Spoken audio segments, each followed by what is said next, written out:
Marvel is dying.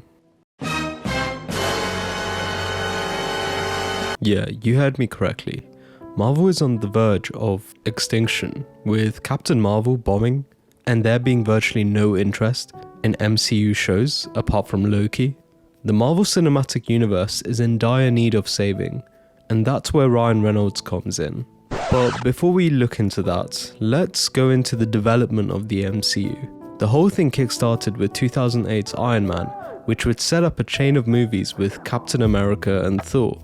This would then lead to the first live-action superhero movie, consisting of a team of well-established superheroes in the 2012 film Avengers. This was something new fans hadn't experienced before, and so the hype train set off. We began to see these MCU superheroes everywhere, from our favourite talk shows to comic book conventions. Fans were really invested in the development of these characters, and it was all going well, with the final outing of Robert Downey Jr. grossing $2.799 billion.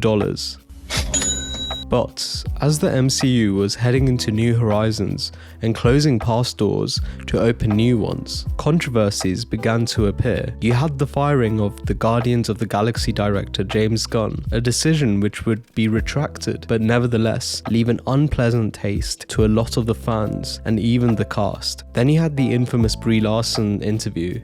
So you don't do... I do all my stunts. I did my stunts because I thought that that's what everyone did. And then Tom Cruise over here? No, I'll be the first me, not the next Tom Cruise. Thank you very much. There are of course deeper issues as well, which have contributed, such as the terrible writings in shows such as She-Hulk, the underpayments and overworking of VFX staff, causing a huge drop in quality. All of this meant that fans no longer felt connected to the movies that were being made.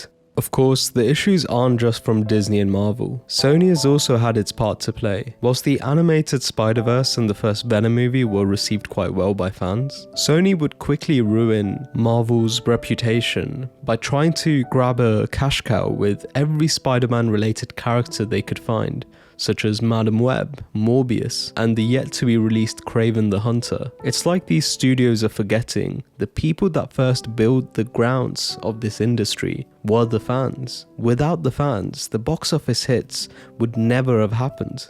People are smart enough to see through low effort and lazy productions. This is where Deadpool comes in.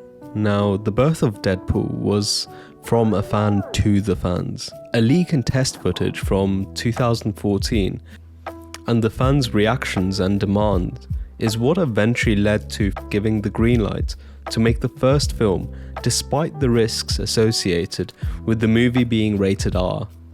And guess what? Because Fox listened to what the fans wanted, it ended up with the first Deadpool movie raking in $782.8 million, more than any other R-rated film worldwide. So, when Disney acquired 21st Century Fox, naturally there were concerns about the consequences for Deadpool. Disney has never made an R-rated film. This is uncharted territory, but thankfully, Disney, in a rare occasion, gave the fans what they wanted, and allowed for Deadpool 3 to be rated R, and remain in the creative control of Ryan Reynolds. It's evident from Ryan Reynolds' passion for Deadpool that he's someone that cares about bringing the fans what they want.